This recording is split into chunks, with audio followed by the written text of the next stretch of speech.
All the movement within the planet Earth start at the core of the planet, where we had the heat from the time of the creation of the solar system due to the impact of the small planets to each other, created a convection. First, it caused melting of the planetesimal and then layering it into three different layers of core, mantle, and crust. The mantle has convection in the case of the Earth, and this convection creates cracks on the surface of the crust of the Earth, creating what we call as continents or plates. And these plates move, and they open up and they close down oceans. One of the most famous oceans is the Tethys Ocean, the remnants of which is the Persian Gulf, Caspian Sea, Black Sea, and the Mediterranean Sea. Creation of this ocean and the closure of it is the subject of this video, is related to that. The Iranian plateau was started when the Paleotethys Ocean was closing down due to the breakdown of the Gondwana. And the Gondwana, when it closed down, on the process, create arcs of islands. Like what we see in Indonesia, these island arcs were eventually joining together from the Africa, which is the remnants and the core of the Gondwana, to the Eurasia, all joining together and ending up as a solid mass, as what we call as the Iranian plateau. Similar to what India has done with the Tibet, we have it here. The island arcs that created Iran are very similar to what we have in plateau of the Tibet at the moment, and what we will have in future of the Indonesian islands. At the moment, you see that these islands are very similar to the island arcs that existed in Iran and now being recreated, we should say, in the Mediterranean by the push of the African plate northward.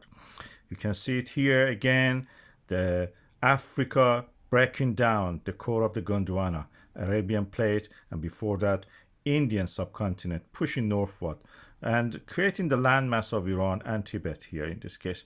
At the boundary of the plates, we have this subduction zone in Iran, and this is called the Makran subduction or accretionary wedge in front of it.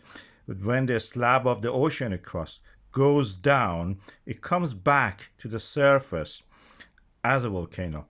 And this is the distance, 500 kilometers or more, between the trench, oceanic trench, and the volcano.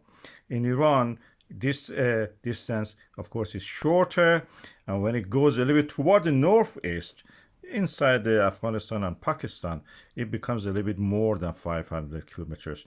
There is a reason for that. We know it now why this has happened.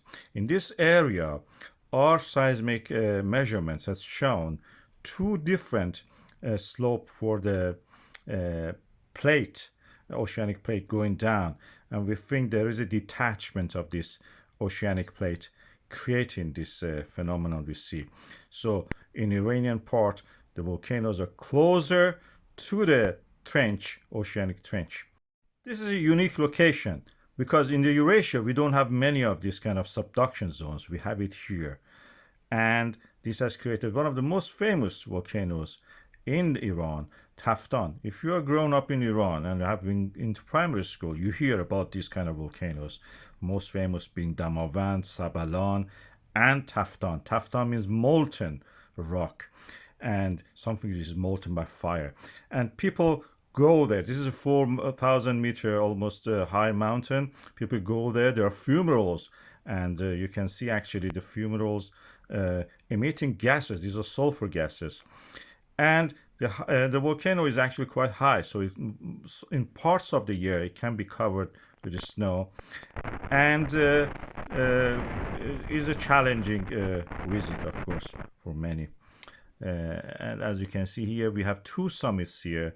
One of them, I've marked it here, has a cap, I call it felsic dome or felsic plug, that causes explosive eruptions when this felsic caps blows up. We had in the past an example of it is we see here evidence for the older Taftan and the new Taftan after the initial explosion was created, sitting on top of it. And this one also may blow up in future, who knows. But at the moment we have fumarole activity. We consider it as dormant in a way, and fumarole activity sometimes may even be so active that we see molten sulfur on the summit of this volcano. There are reports about eruptions at different times in the 20th century, and we expect another one happening anytime because we are seeing evidence. And that is in the form of the annual or yearly uplift of the ground by 11 centimeters. There are two scenarios or two ways to understand this. One is that at a depth of 500 meters almost, we have a hydrothermal system blocked by the hydrothermal fluid deposits, and then creating a pressure of the gas, and this gas pressure leading to the rise of the whole mountain summit. In this case, this is just a shallow system that is actually rising the summit of the volcano Taftan. But there is another scenario, possible way, is that probably magma, a small pocket of magma or reservoir at the depth of 3 to 4 kilometers existing, and new material is being added to that. In this case, and a volcanic eruption will happen, the volcanic eruption which will lead to some deposition and lava flows in the surface.